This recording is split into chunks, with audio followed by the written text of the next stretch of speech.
Alright, boys, let's talk about the JJ Redick to the Lakers as a head coach.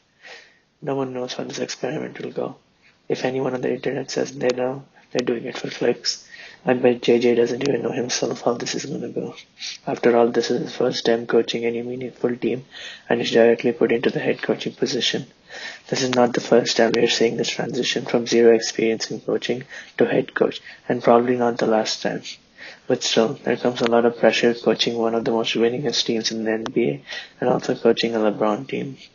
But really, this does not make the Lakers contenders by any means.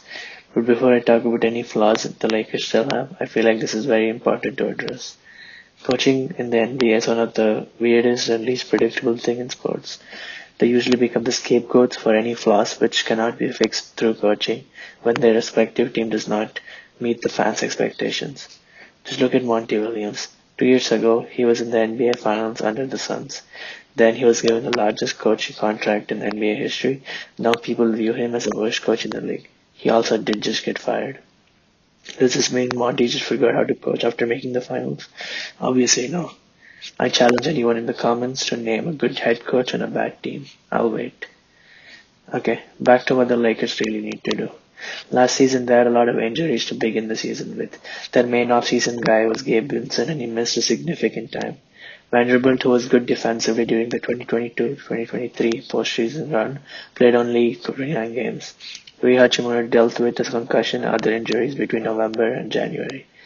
Injuries happen. Hopefully they have a good recovery and make a team more deep and play their roles. Other than that, the Lakers really got to fix the three-point shooting. Their best shooter was LeBron James, hitting 41% of his threes during the regular season. Other than that, D'Lo and Austin Reeves had a down season when it comes to shooting from threes. And their meant-to-be shooters were pretty much injured. Also, Darvin Ham was doing some weird experiments with the lineups where we saw stretches when Austin Reeves and D'Lo were coming off the bench.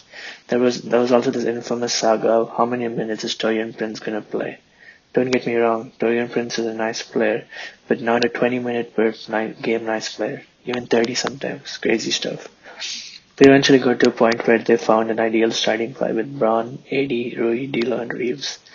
They had a net rating of +5, but it took them a while to get there. Other than having inconsistent lineups, they also made weird tendencies to go out of set offenses. Like instead of directly attacking with like a LeBron AD pick and roll, they would dribble the ball for 7 seconds and indirectly start the offense with maybe a screen action.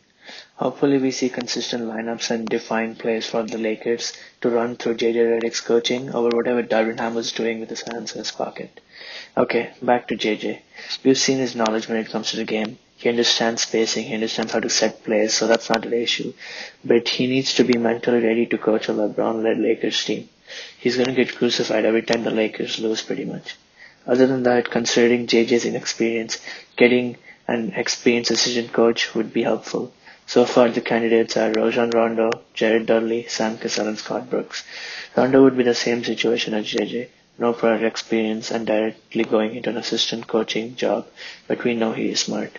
Sam Cassell has a lot of experience coming off a winning season with Celtics. Good experience over there. Scott Brooks in general had a good team during the early KD Russell KC days, but struggled with the visit teams around John Wall and Beal. Once Wall got injured, they were stuck in mediocrity. He's still a good assistant. And lastly, Jared Dudley, current Mavs assistant coach. So a lot of experience over there going into the finals and generally a good assistant. Okay. Final thoughts on the Lakers. They should just get lucky with the injuries and make sure to have consistent regular season with all the missing pieces from last year. They should make sure they do not waste this championship window with a healthy LeBron and AD, and please target a true point guard while getting pieces who show consistent three-point shooting throughout the season, and focus on developing young pieces like Max Christian or Chafino. Thank you guys for watching this video. If you like this type of content, don't forget to like and subscribe. I'll see you guys in the next one.